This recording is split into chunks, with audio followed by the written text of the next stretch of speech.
The big thing I remember the most about growing up as a child was kindergarten. Now, to me, the only thing, kindergarten, the only good thing about it is that it teaches you how to say goodbye to your parents without crying. That's all. After that, forget it. They got nothing else for you to do. I remember standing in that schoolyard with 27 snowsuits on and my idiot mittens, you know. The idiot mittens are the ones with the string that go up your arm and around your neck. And the only cool thing about it is that you talk in the left hand, you can listen in the right. Hello, how have you been? Yes, all right, fine. Find another kid with idiot mittens on, you run up, you pull his left mitten, and he smacks himself in the face with the right. Yeah, I used to love to do that, boy. And we all stood in that line crying. Oh, where are we going? We're going to die. You're going to get us killed in there. And the next day I was very cool. Goodbye, Mother. Take care of yourself, won't you, dear? I should be home, 12:30, quarter to 1, somewhere around there. Might be late. I may have a little milk with the boys, you know what I mean? Tell Dad I'll see him around dinner time. Now, once they get you inside, they're lost. They got nothing for you to do because you're only 5 and you're too dumb to care about anything else. They try, though, you know. What I want to do? Yeah, that's right, yeah. Right, yeah, cool, man. What is 2? Yeah, right. What's a 2? You don't care, man. So then they try these other things, basic things. No chairs in kindergarten. Everything's done on the floor. Sit on the floor, stand on the floor, you go huddle on the floor so you can look at each other. Little ugly kids with pointed heads. And you beat time to Mozart. Ta-dun-da-dun, pum, ta-dun-da-dun, pum. How long do we have to keep this up? I don't know. Go another 10 minutes, we'll beat her to death with these sticks, all right? Then she says, okay, children, it's time for a snack. Right, now you're talking. Yeah, snack. I want a Hershey bar. Me too. Give me a Baby Ruth. Right. No such luck. She brought out a box and gave us each an old, dried up, brown, nasty tasting, gag you, stick in the throat graham cracker. And you got to pray for something to wash it down. Please, we're going to die if you don't give us something soon. We got the hiccups and everything. Please. She said, certainly. Went over, got a case of milk that's been sitting on the radiator for about 80 years. Nothing in the world better for a bunch of 5-year-old kids than good old lukewarm, curdly milk. Yes, sir, we loved it. And the straws in kindergarten are the worst things in the world. Worst straws I've ever seen. They're good for one suck. You and that's it. Flat as a piece of paper. You're sitting up there.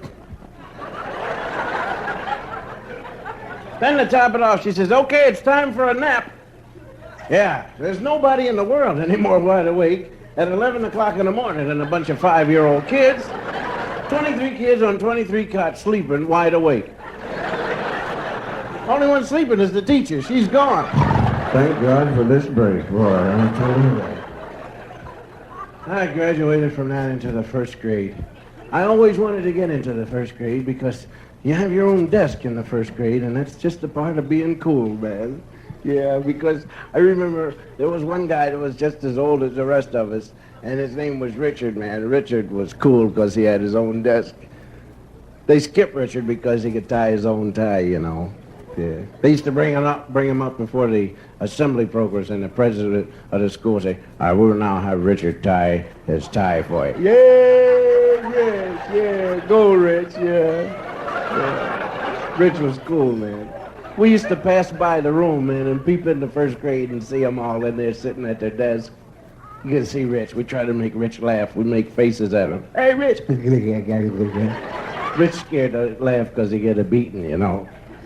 Now I got my own desk. Ta-dum! I love this desk. Of course, they all look alike, but I got to find out how to find my own.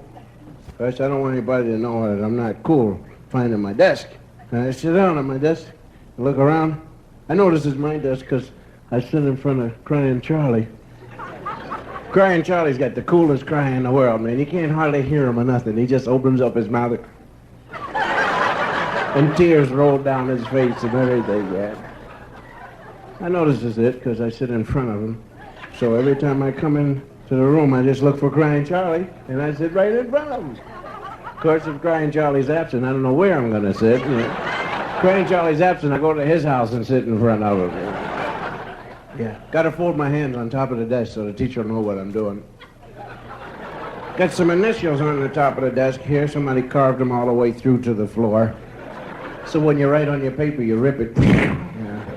Got an inkwell. Yeah, boy, they still don't trust us, though. No ink in it.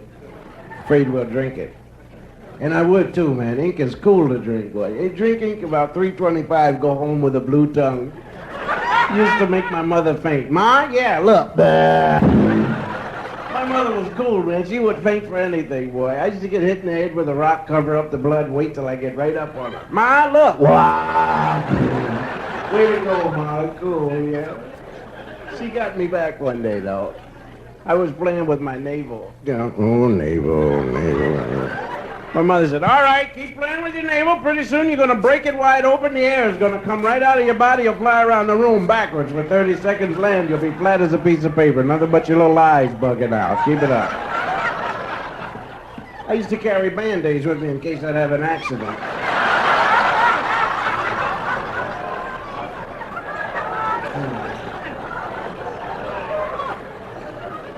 Going to learn to write in the first grade now. They give you this paper, grade triple Z. Grade triple Z paper with wood still in it. Big hunks of wood still floating around in it. You got to write around the hunks of wood. And the lines are about 8 feet apart. They don't want you to miss getting in between them lines, man. Don't want you to start crying. They give you these pencils as big as a horse's leg. And you rest them on your shoulder as you write. A, B. May I have another piece of paper, please? I will.